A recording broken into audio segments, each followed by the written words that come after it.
Hey everybody, welcome to the Muckrake Podcast. I'm James Sexton. I'm here with my good friend, my co-host, my cohort, Nick Hauselman. How you doing, Nick? I'm doing well.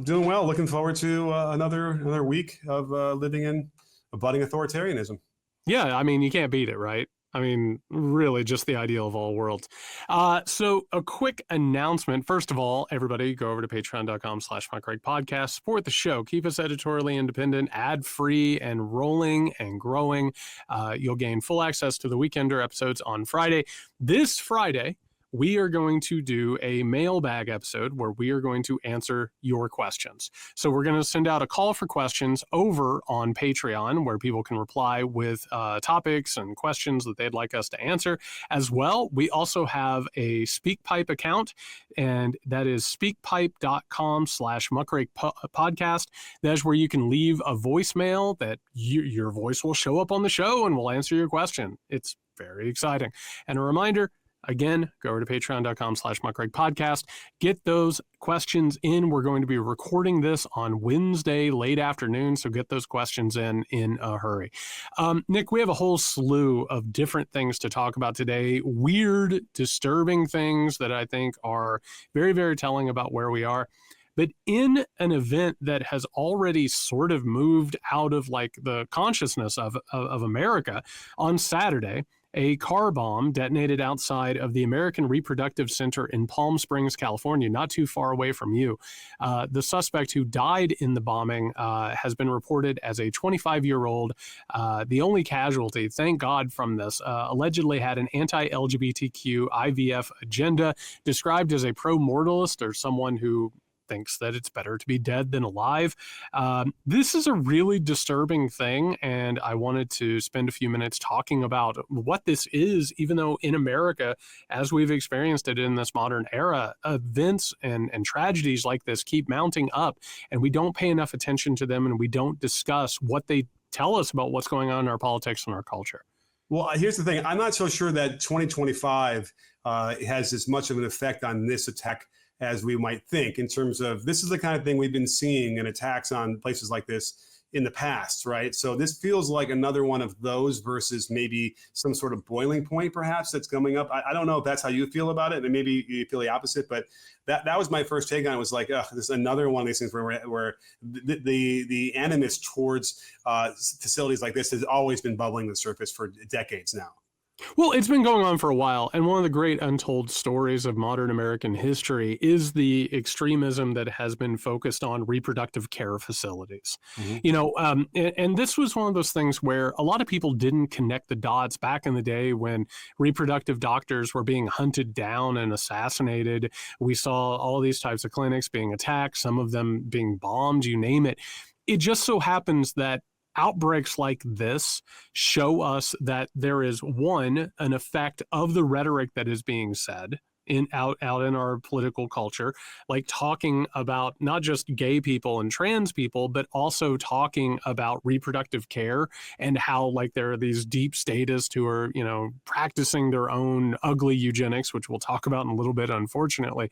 But this, to me, it speaks to another problem that goes undocumented in this country, which is how many people in this country, this guy was supposedly thinking about live streaming his attack, how there are these subcultures of people who worship shooters, mass killers, terrorists, you name it.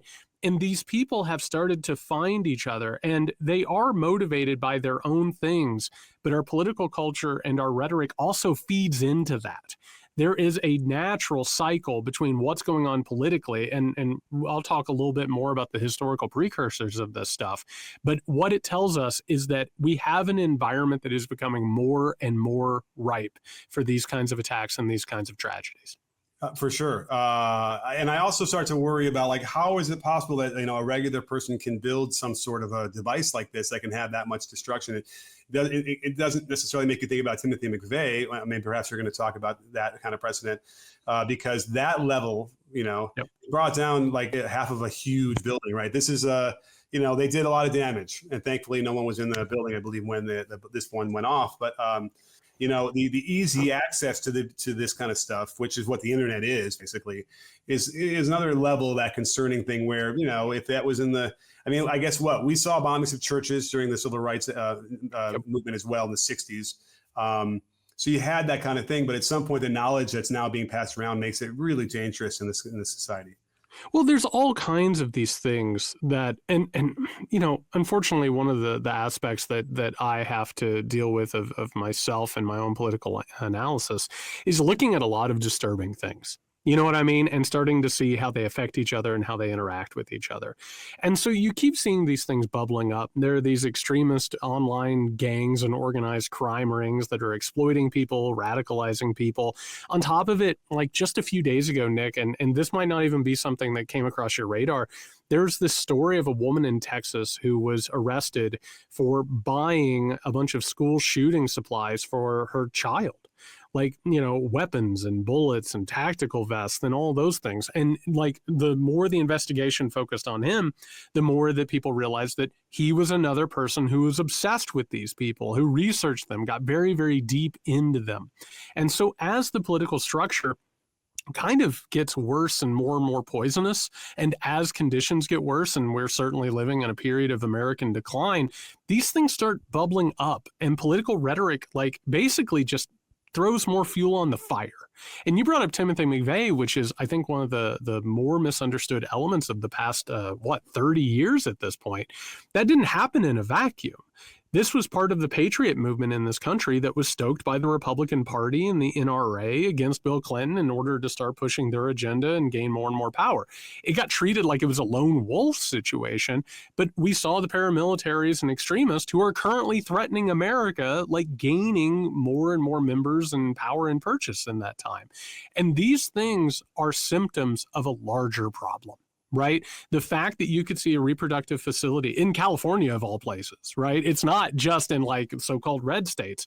The fact that you see these things, and we've covered them in the past, such as the New Year's bombing in Las Vegas with the guy who blew up the Cybertruck. There are these things that keep happening that you can't just isolate them and pretend like they don't have like a larger sort of a meaning in this ecosystem.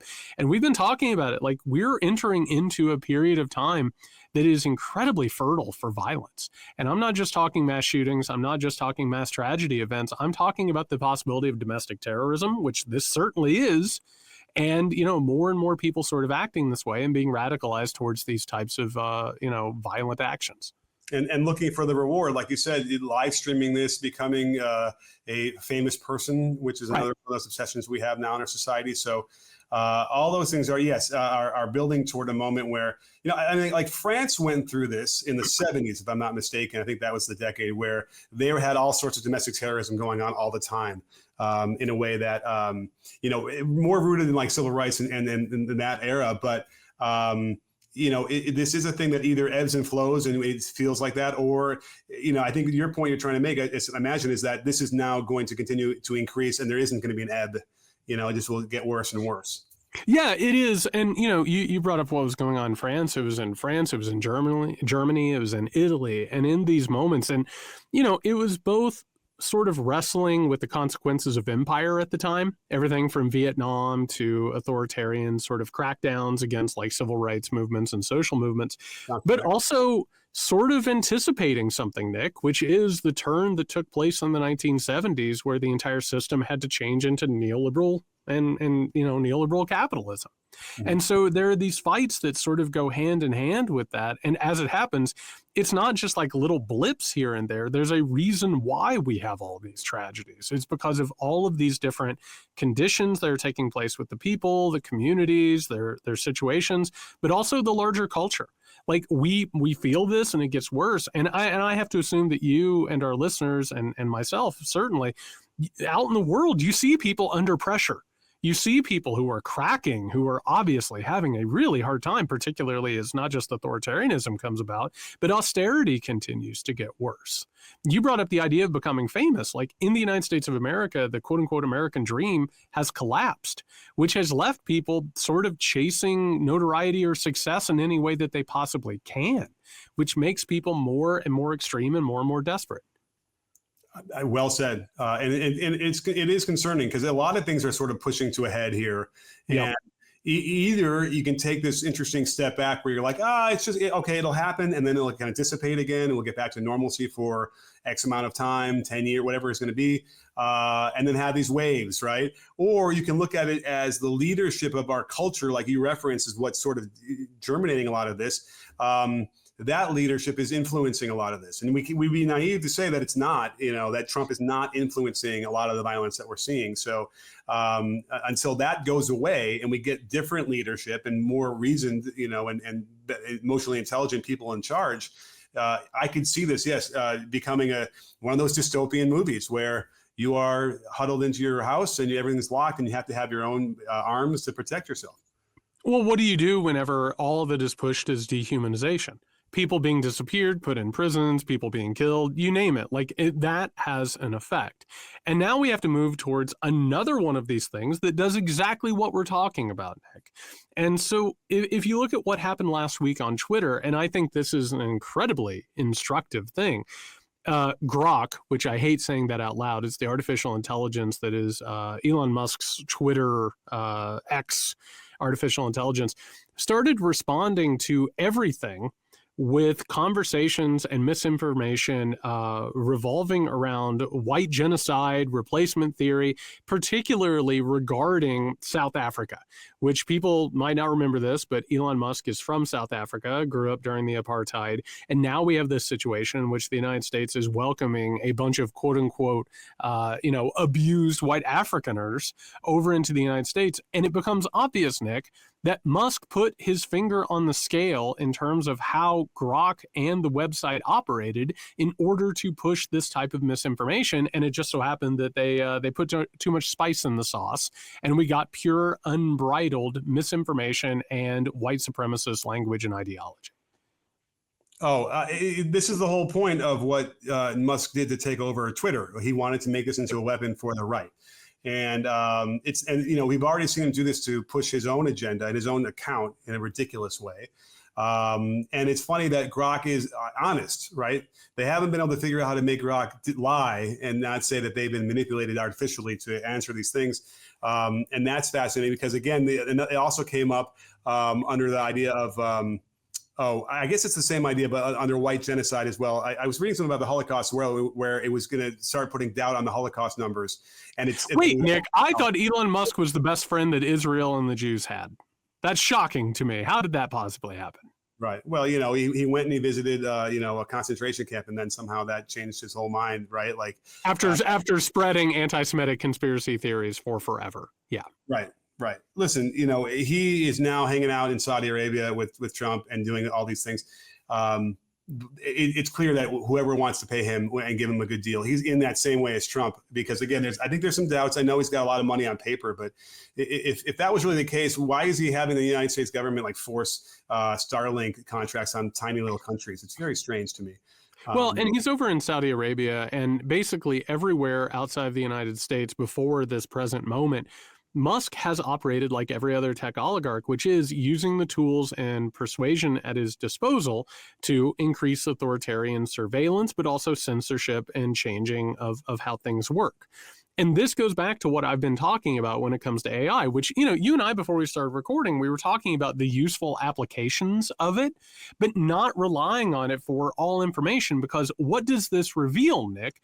It reveals that the people who program it and control it can go ahead and change the entire sort of trajectory of history. As a result, particularly in this moment of radicalization, and if you go over to X, all you will see is dehumanization, misinformation, disinformation, conspiracy theories, and white supremacist rhetoric.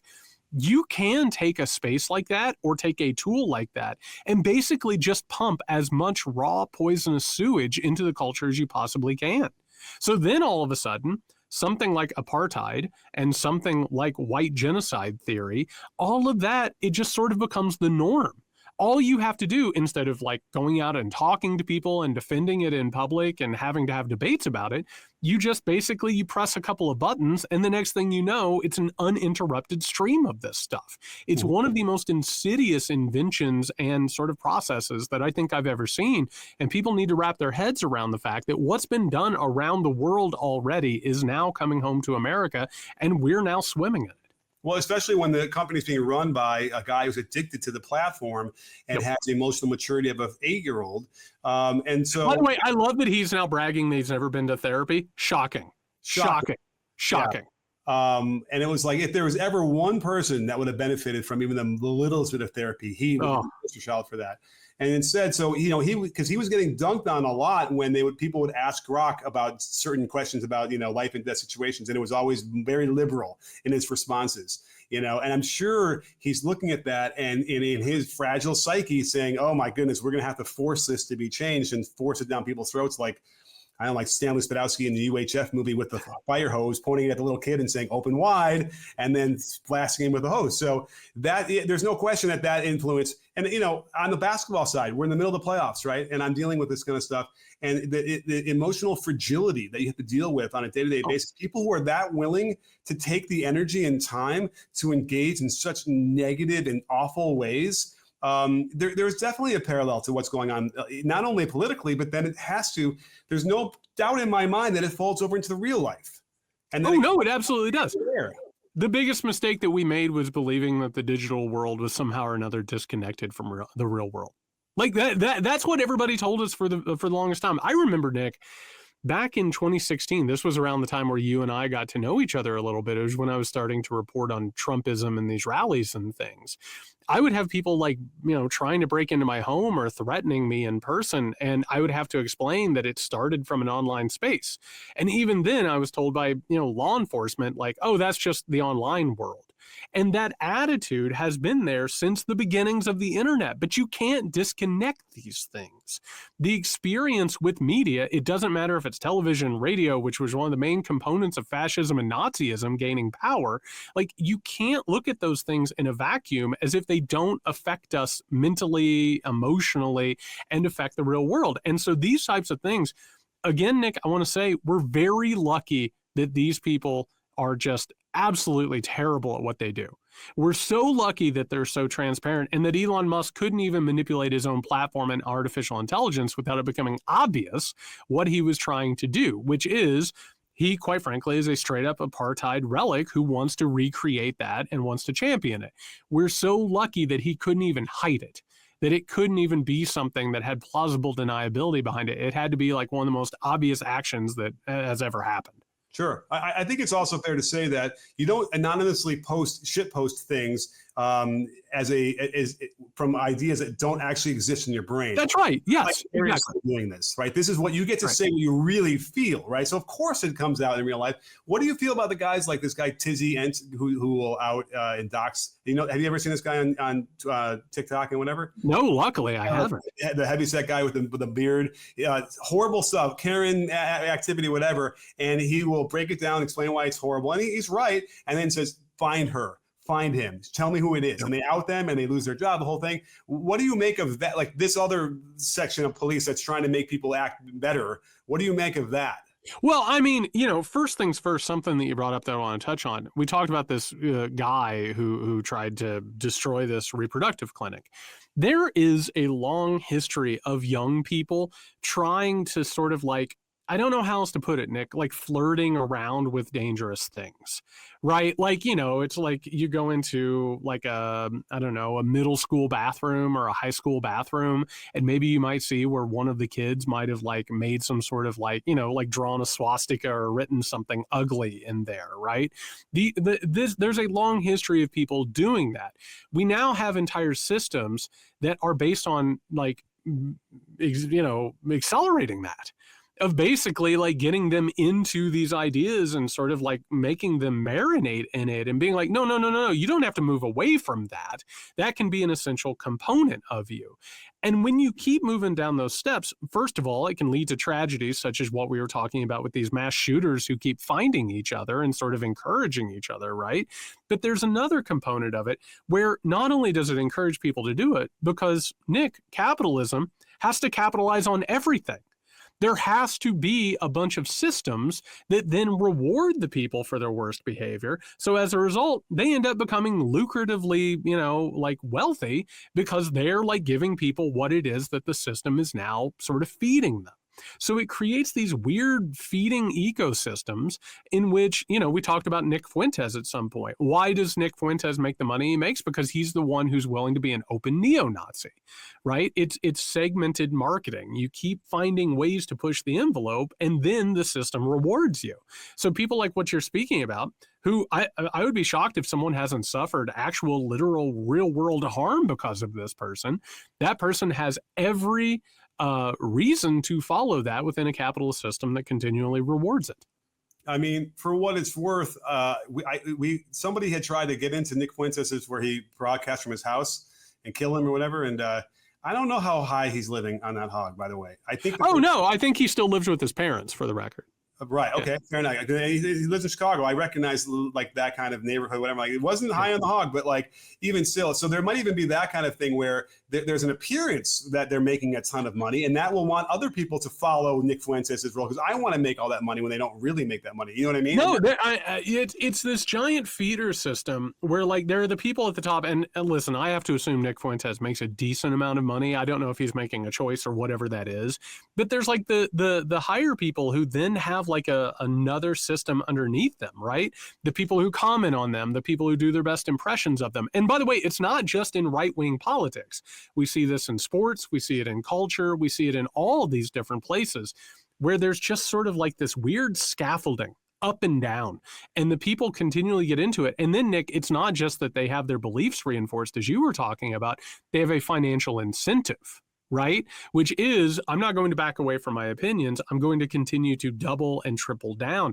And things like what we're talking about here with Grok and what's happened on X and within all these spaces, it not only gives them the financial incentive, it feeds them more and more radicalizing material. And again, we're lucky that we see it. I mean, this is a gold mine for someone like myself who studies radicalization, but also like this is why you can't have someone like Elon Musk have a monopolization over a public space. For sure. Oh, and for what it's worth, the Tizzy guy who I just mentioned, the Batman for the left, whatever you want to call him, he was at the DNC. And he looked like a pretty big VIP to me, able to go in and out of those special areas. So that it exists on the other side as well, however you want to categorize that. No, I mean, listen, capitalism has its own ideology, but like it does it everywhere. I mean, it's one of the reasons why we have so many like liberal grifters, right? So many like liberal conspiracy theorists, like it just feeds that constantly. You're not going to call them out, are you? Man, I don't even want to talk about him. In another bizarre thing, and this is, man, I'm realizing the theme of this episode is weird. In another really bizarre thing, Julia Ornetto of the Daily Beast has revealed that Secretary of Homeland Security Kristi Noem is shopping a reality TV show that is being called The American that will showcase immigrants competing for citizenship, Nick. They will arrive at Ellis Island. ICE will participate in the judging of the show. They will participate in regional challenges around the country showcasing America. They'll win big, giant corporate gifts, and eventually the winner will receive a fast-track citizenship. There's a lot to talk about here, but Nick, when you heard about this the first time, did you feel like you had a break from reality? Like, I mean, we follow this stuff so closely that almost nothing can surprise you, but something like this with its audacity and absurdity, like it really, really showcases exactly how low this can go. All I thought about was, and the one piece I don't think we mentioned in the Alcatraz thing last week, what is time, but apparently the movie Escape from Alcatraz aired. I don't think we talked about this. It aired about whatever it was, 2 hours and 10 minutes. If let's say the running time was 2 hours, 2 hours and 10 minutes before he posted that, that's when it aired. I think we kind of predicted that there was a movie involved here somehow, and that he was going to start talking about Clint Eastwood. But yeah. Right. They studied and by the way, it was the local TV that was like wherever he was in Florida when it came on. So I'm sure he watched it. So this is like Running Man. They watched a Running Man movie probably. And by the way, there's a lot of movies like this. And then, maybe he's watching Gladiator, who knows? But that's what I thought. I'm like, okay, he's just watching another movie. And, the other thing like with Musk, when you look at you watch, what's the Mars movie with Schwarzenegger? Total Recall. Total Recall. The one of the cars in that movie looks just like the Tesla Cybertruck. Oh, I don't doubt that. And it's like, so, Musk is like, oh, I want that car. And it's, the Cybertruck's the ugliest thing we've seen. So this is the same idea. I'm sure somebody saw it, somebody talked about it, whatever. John Voight was talking about it with him, whoever. And he's like, yeah, let's do that. Let's get a sponsorship. We'll make money off of this. I'll host it, yada, yada. I'm not even sure Kristi Noem even knows about the pitch, right? I think she's absolutely involved in it. Oh, okay. Yeah. I want to say, and this is one of the more frustrating parts of all of this, which is, Nick, how many times have we had talks about whether or not this particular type of American fascism is real and dangerous, or if it's a grift? And the answer is always yes and yes, right? The components that make up any sort of an authoritarian movement, they are both of the country and also part of a larger ideological sort of trend, right? The larger ideological trend is that some people are born better than others and they should have everything and have rule over everything and roll back any type of progress. That's the ideological underpinnings. That's why all the conspiracy theories are the same. They just feel a little bit different. All the proposals, all the actions, why you and I were able to predict exactly what this administration was going to do if it got into power, right? That's the constant. The cultural components of the country, of course, American fascism is going to have a reality TV component. Of course. That's who we are. That's what we've become. And it's the ability to capitalize on those things and make it entertainment. And I would go so far as to say, if you were to go back to the Third Reich and they would have had mass media in the form of TV, do you think that they wouldn't have had this type of programming? Of course they would have. I mean, even the United States of America, when it was so deep in its eugenics craze in the early 20th century, Nick, they had contests constantly of who could have the most and most genetically pure children, right? And that's something that you see in all of these regimes. It's not even a hop, skip, and a jump over to what Kristi Noem is now being involved in. It's not even a hop. It's a tiptoe into it. Of course, this is going to have this component. And yes, it's disgusting, but why is it disgusting? Because it reveals the true nature of these people. Not only are they hateful, and not only are they destructive and murderous, Nick, but they're also venal, and they're also shallow. And what does Kristi Noem want? She wants this. What do we talk all the time about Marjorie Taylor Greene? She would leave Congress like that if she was offered a show on OANN.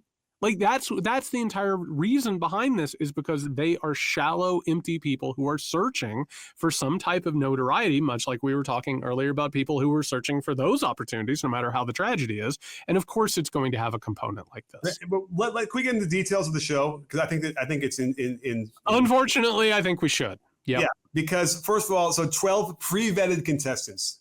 You know what pre-vetted means, right, Jared? What does that mean?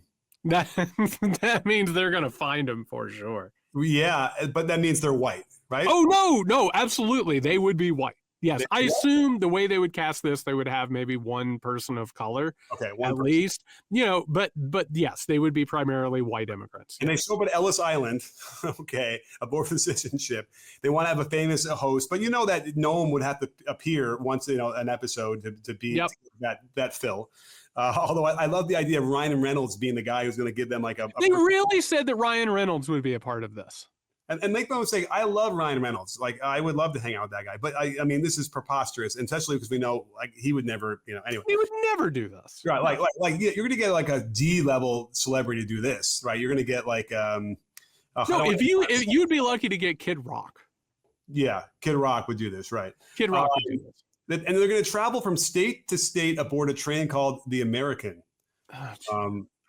To learn, they're going to build a train, I guess, or I guess they'll gussy up a train that already exists. They're going to go and learn about each region's history and culture, and then compete in themed contests, ranging from balancing on logs in Hayward, Wisconsin, to building and launching a rocket in Florida's Cape Canaveral, which houses a major NASA hub.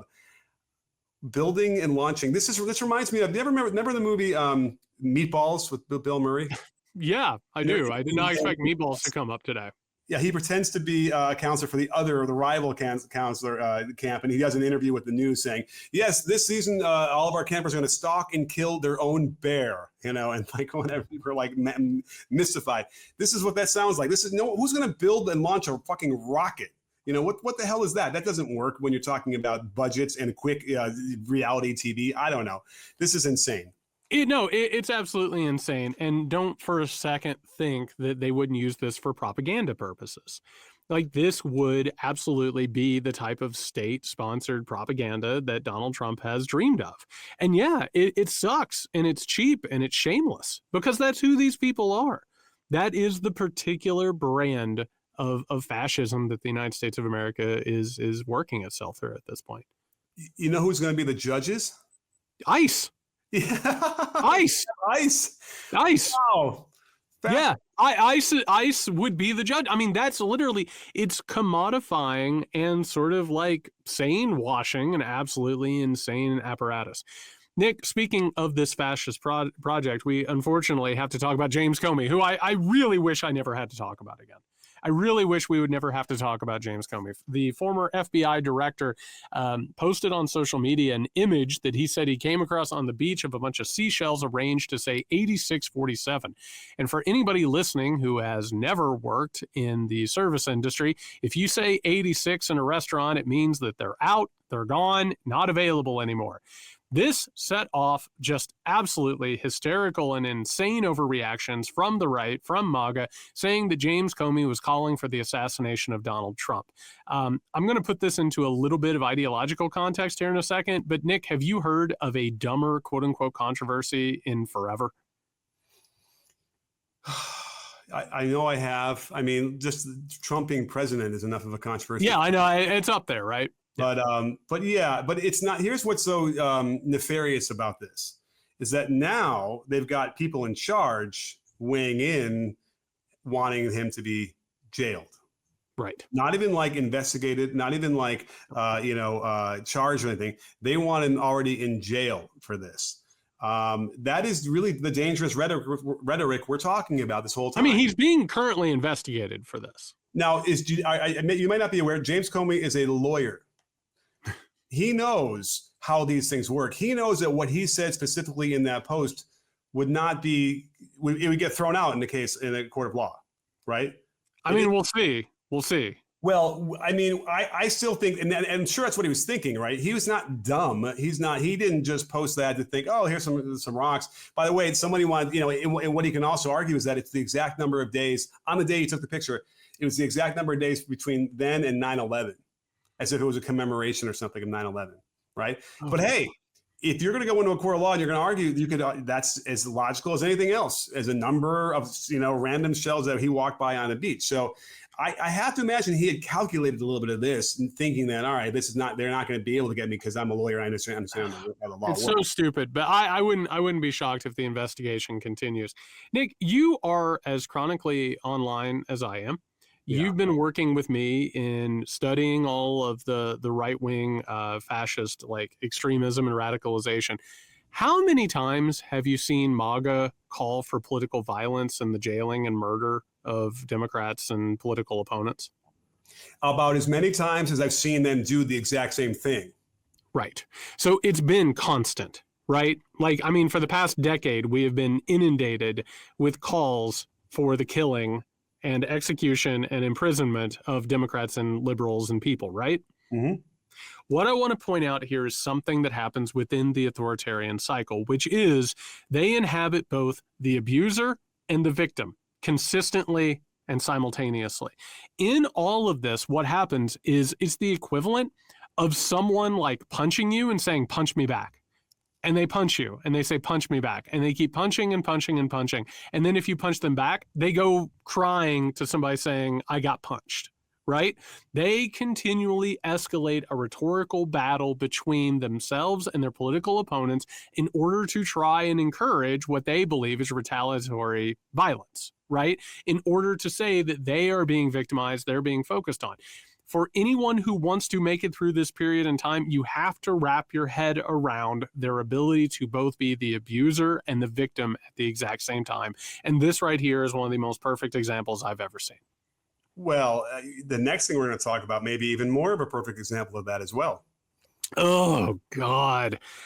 So, Nick, unfortunately, we got turned to Donald Trump, who has been doing Donald Trump stuff. And in this first case, Nick, as tariffs are starting to raise prices, and even as some of these major corporations are starting to have leaks in which employees are showing exactly how the tariffs are affecting and raising prices, Donald Trump is now leaning on these corporate leaders to, quote unquote, eat the tariffs and absorb the cost of his economic plans. There is a larger idea behind this, which I'll get into in a second, but man, that's a pretty bold thing, isn't it? Trying to make the corporations absorb this to help out his political project. Well, also the reasoning behind it is, well, they made all this money last year, so make a little less money now. I mean, you know what that's called? That's communism, right? When the head of a government tells them they have to make less money in the name of, like, you know, expenses and keeping it down for people, that's not capitalism. But at the very least, he maybe is acknowledging that, yes, these tariffs will be passed along to the consumers in America. And is that something that we could at least tip our hat towards? Well, I mean, at least it proves the fact, you know, that anybody paying attention already knew. I'm glad that you referenced it like that, Nick, because I actually think there's something to learn from this, which is, and I keep saying a lot about what Trump is doing. It's instructive for people maybe on the left who could gain power. This is how it should work. Like, if you were to have a leftist president who was going to change things, they could pressure businesses and corporations to go ahead and absorb some of that stuff and to get in line. That is sort of the bully pulpit that you can enjoy as president. So I actually think that Trump telling them that, it's accurate, which is, you have made enough money and we're doing a political project, you're going to get in line. It just so happens, as I continually point out, Nick, it's the wrong reason for the wrong thing. And so what we need to learn here is, once more, you should have a president who stands up to these corporations and does these things. And a lot of them, Nick, are going to get in line because they want the favor of this thing. They want the continued information, the continued access, and, you know, the continued seat at the table. So what's actually happening here is that Donald Trump is trying to cover up what it is that he's doing. But again, you do need to lean on these people sometimes and to actually play some hardball with them, which, you know, I think any future leader should probably pay attention to. Right. Well, and then you can establish the reality and, like, establish the premise of where he exists now, which is great. I'm so glad he's finally acknowledged that we are paying for it. Right. And even though he doesn't say it explicitly, that's what he is saying. You can frame it that way and begin to maybe make that work for people, because I think that's a compelling thing. I really wish Amazon hadn't caved and gotten rid of the increased prices based on the tariffs. That would have been a really nice thing to be able to have. But Bezos is Bezos, and we know where that's going. And and you could probably argue, as if you were a shareholder of Amazon, you would demand that Bezos do whatever the government tells you to do so that the bottom line continues to flow. You know, we've seen this with the CBS being sued for the Kamala Harris interview, and they're going to capitulate because they want to do a merger, and they can't have the FCC investigating them. I mean, it's like the utmost of corruption. So this is all insane. The other part of this is, remember, he's doing this because there'll be some short-term pain. So we'll have a lot more investment in America, right? We'll have more of these factories. Everyone's going to go back to work in the factories and lose their arms and be maimed or whatever that happened back then. But, you know, and as a part of that, he's like trying to announce that there are now 11 massive car factories are going to be built. And this is evidence now because of the tariffs. Guess what, Jared? Guess who did the deals for these facilities that are going to build cars in America? I can't wait. Joe Biden, back in July of 2024. That was when it was announced, and he signed the deals to get them to do it. Did he need any tariffs to make that happen? No. No, he did not. And I'm glad that you put it in that context, because it's exactly right. It's him taking advantage of what other people have done.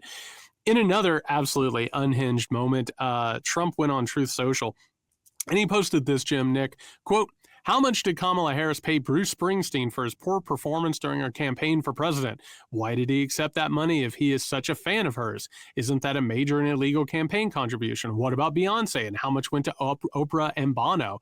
I'm going to call for a major investigation into this matter. Candidates aren't allowed to pay for endorsements, which is what Kamala did under the guise of paying for entertainment. In addition, this was a very expensive and desperate effort to artificially build up or sparse crowds. It's not legal.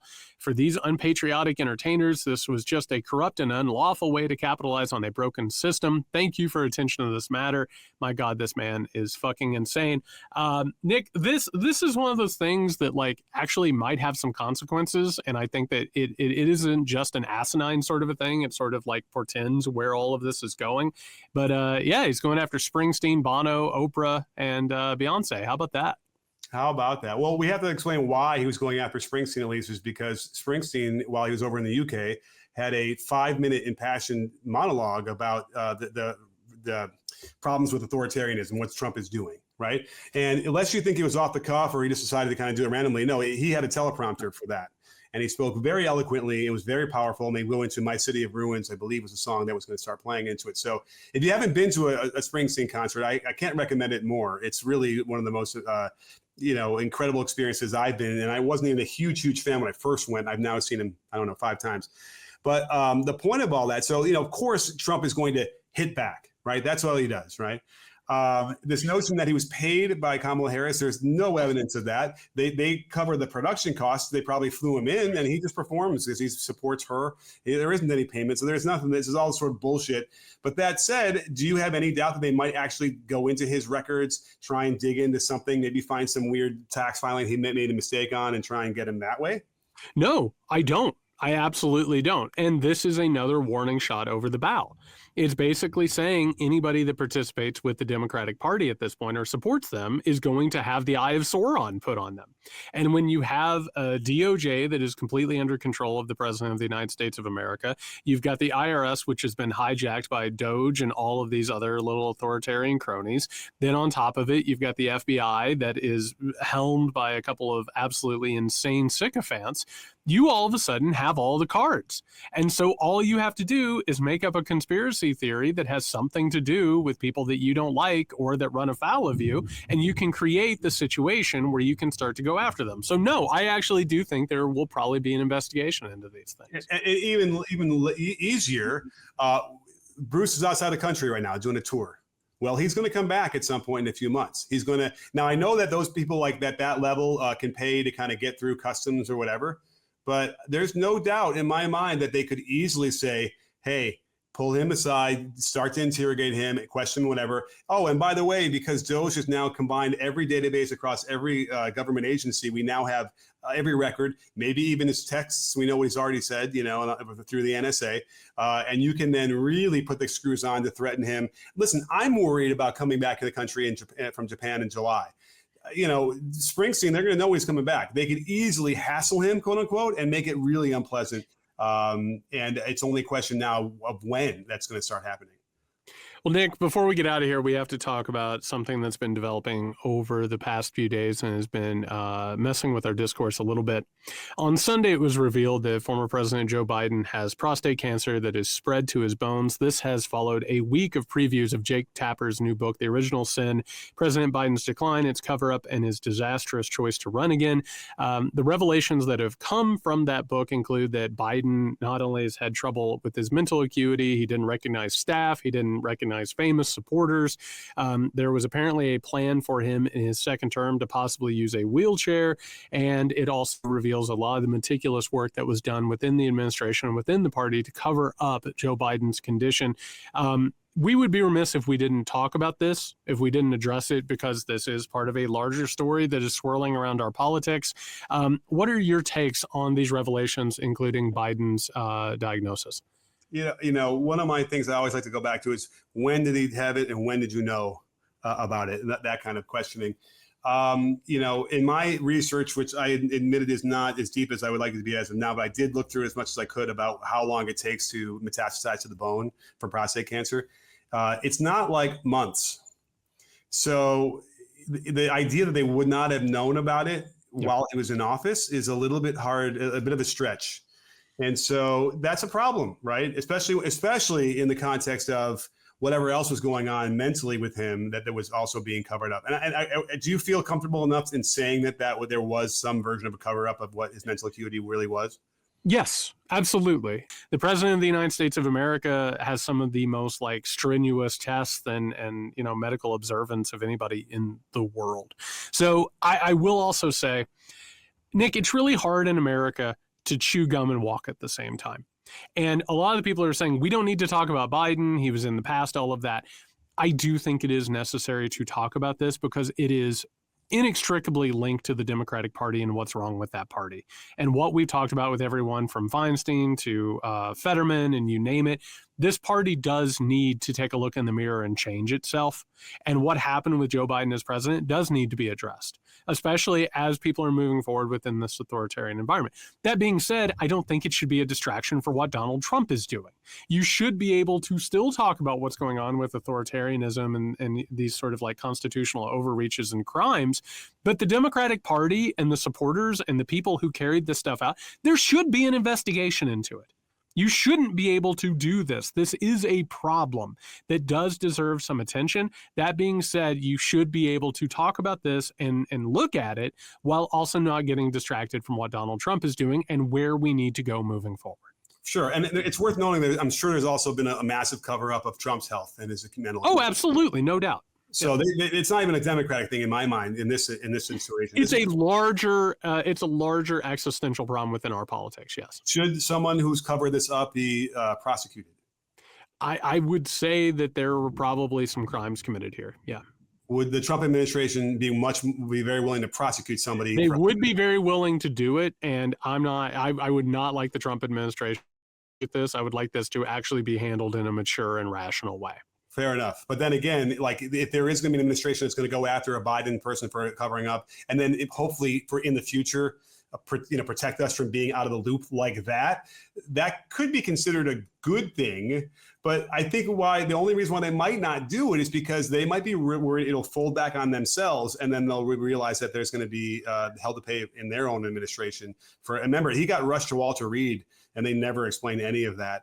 As well. So, and there's a reason why he's the only president who's taken multiple cognitive acuity tests, right? He boasts about it, but I'm like, I think they're doing that on because they have to. There's a reason for it. And again, this is a larger existential thing that is not just about the Democratic Party. It just so happens that we know with the last Democratic president that almost everybody around him carried this out. Mm-hmm. And all of the ass covering that's going on in this book and all of the press around it, all the Democrats just being like, well, I didn't see it. And then, well, I saw it, but I told them they shouldn't do it. It is something that the party has to look at and has to get past.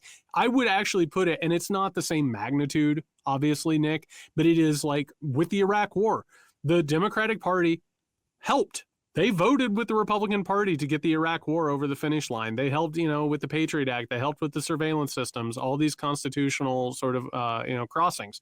Like the party does need to move away from where it's been, and it begins with a long, hard look in the mirror. And unfortunately, you have to be able to do that while also taking care of current circumstances, sure. Which is not what America's good at.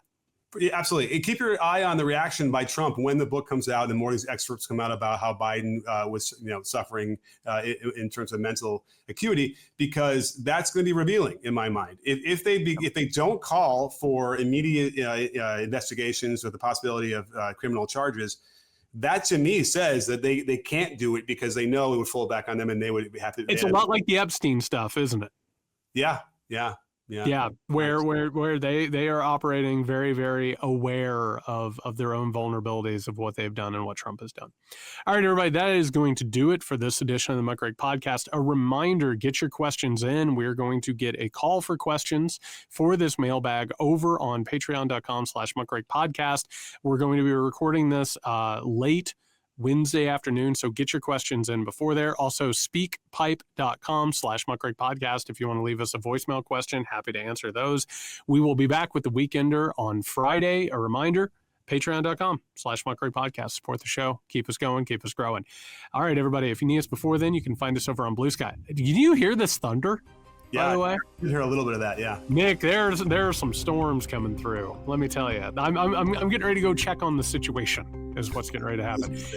You can find us over on Blue Sky. Nick's at Nick Hauselman. I'm at JY Sexton. All right, everyone, stay safe.